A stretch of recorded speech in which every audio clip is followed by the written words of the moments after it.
Hello, True Blue Oklahoman here. I'm going to read an article from KOSU. Actually, it was from a lady named Emma Murphy of the Oklahoma Voice. The title is Panel Revotes on Raises for Oklahoma Statewide Officials. I did a video a while back mentioning our new Oklahoma Statewide Official Compensation Commission. But, all right, this is what they're doing. They voted on Tuesday to increase the salaries of 11 statewide elected officials. The salary increases total around $413,000 a year. Now, keep in mind that the minimum wage in Oklahoma is $7.25. The median household income in Oklahoma is just over $66,000, according to the U.S. Census Bureau. But excuse me. Emma goes on here. Salary adjustments range from increases of 18 to over 40%. These will not go into effect until after the next general election in November of 26. But the salary increases include the governor will make 185 grand, up from 147. The lieutenant governor will make 150. That's up from 114. That's a nice raise. The attorney general will make 175, an increase from 132. The state superintendent of schools will make $175,000. That's up from 124. This group had previously given the state superintendent of schools $250,000 in salary starting next year, which would have been a 100% increase in salary. Wouldn't that be nice? Anyway, they've knocked that down to poor guy's only going to be making $175,000. The treasurer's salary will be $160. That's up from 114. State auditor, 160, up from 114. State insurance commissioner will make 150,000, up from 126. The labor commissioner will earn 130,000, up from 105,000. 3 members of the corporation commission will each make $150,000, an increase from $114,000. Nice raise, isn't it? The commission also included language in each motion that if any current lawmakers are elected to a statewide position, they can serve and earn the old salary. Basically, that means they can hold 2 state jobs at once and get double the money. The panel discussed salary changes former Rep.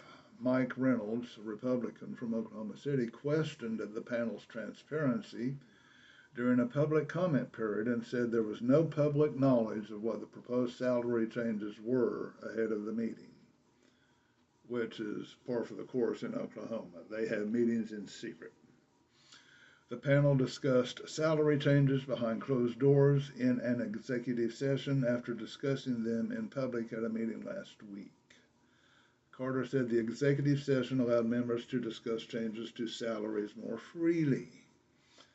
I think we are able to sit down and have a good conversation and have a chance to just reflect on what happened in the last meeting, he said.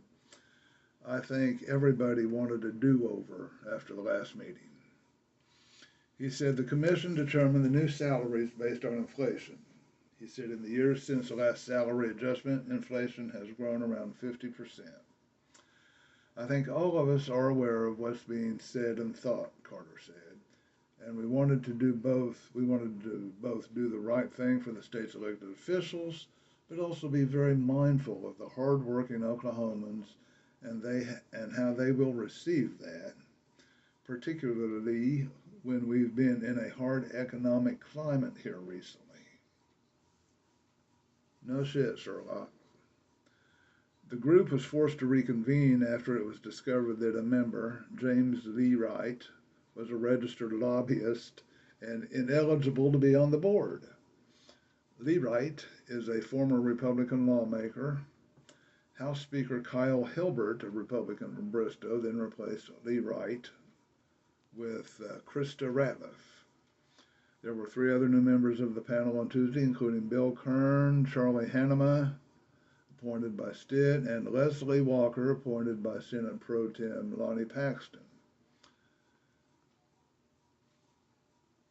So, they get a lot of raises. The people in Oklahoma get a lot of cuts. You get a lot of cuts to your Medicaid. You get a lot of cuts to SNAP.